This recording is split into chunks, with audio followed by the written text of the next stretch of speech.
বিডারের pre-tendering মিটিংয়ের কোনো কোয়েরির reply দেওয়ার জন্য প্রথমে পিএ ইউজারকে সিস্টেমে লগ ইন করতে হবে। এরপর টেন্ডার মেনু থেকে মাই টেন্ডার সাবমেনুতে ক্লিক করতে হবে এবং লাইভ ট্যাব থেকে টেন্ডারটি খুঁজে পেতে হবে। প্রথমে টেন্ডারটির ড্যাশবোর্ডে ক্লিক করতে হবে।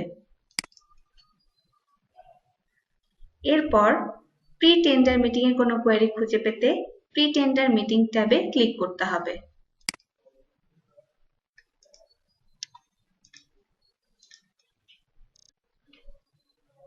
বিডারের যে সকল কোয়েরিগুলোর রিপ্লাই দেওয়া হয়নি ইউজার তা পেন্ডিং ট্যাবে খুঁজে পাবে এবং যেসব কোয়েরিগুলোর রিপ্লাই দেওয়া হয়ে গেছে তা রিপ্লাই ট্যাবে এবং পিএ ইউজার যদি কোনো কোয়েরিকে হোল্ড করে রাখে তা হোল্ড ট্যাবে এবং কোনো কোয়েরি ইগনোর করা হয়ে থাকলে ইগনোর ট্যাবে খুঁজে পাবে।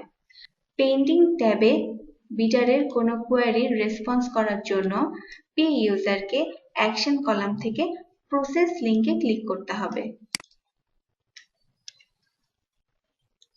প্রথমে ঠিকাদারের কোয়েরিটি পড়ে কোয়েরি রেফারেন্স ডকুমেন্ট ডাউনলোড করতে চাইলে ইউজারকে ডাউনলোড লিংকে ক্লিক করতে পারবে। এরপর অ্যাকশন কলাম থেকে ডাউনলোড বাটনে ক্লিক করতে হবে এবং ইউজার ওপেন করতে চাইলেও ওপেন উইথ অথবা সেভ ফাইলে ক্লিক করবে।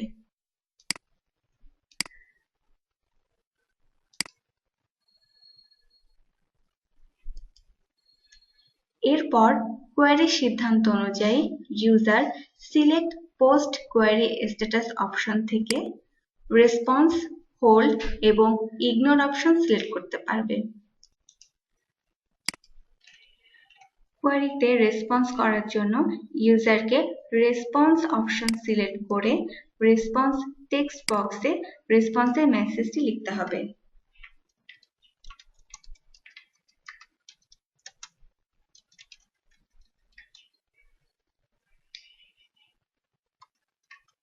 এক্ষেত্রে ইউজার যদি কোনো রেফারেন্স ডকুমেন্ট অ্যাড করতে চান তাহলে আপলোড লিংকে ক্লিক করতে হবে।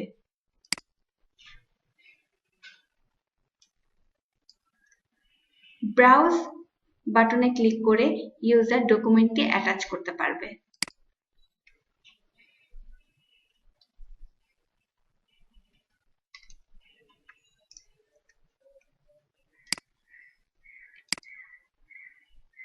এবং ফাইলটির ডেসক্রিপশন লিখতে হবে।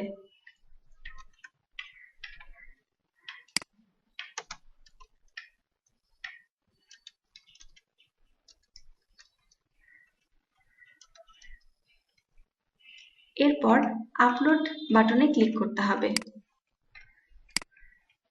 এবং সাকসেসফুলি ফাইলটি আপলোড হয়ে গেলে ইউজারকে উইন্ডোটি ক্রস করে দিতে হবে।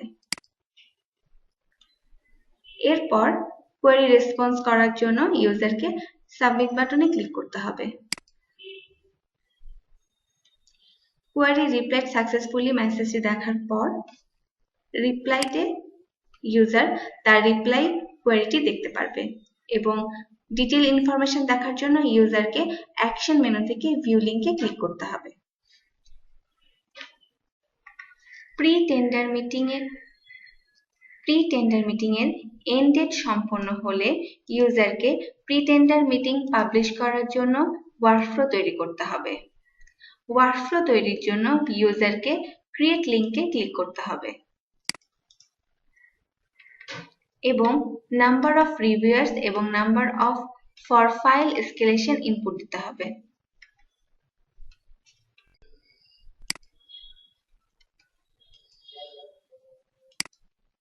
ইনপুট দেওয়া হয়ে গেলে সাবমিট বাটনে ক্লিক করতে হবে।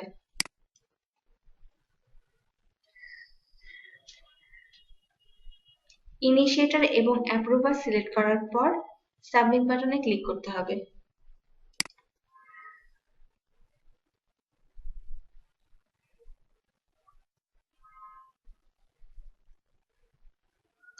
এরপর ওয়ার্কফ্লোটি এডিট করতে চাইলে এডিট লিংকে, ভিউ করতে চাইলে ভিউ লিংকে অথবা ভিউ ওয়ার্কফ্লো হিস্টোরি দেখার জন্য ভিউ ওয়ার্কফ্লো হিস্টোরি লিংকে ক্লিক করতে হবে। এরপর যদি ইউজার ওয়ার্কফ্লোটি পাবলিশ করতে চান তাহলে পাবলিশ লিঙ্কে ক্লিক করতে হবে।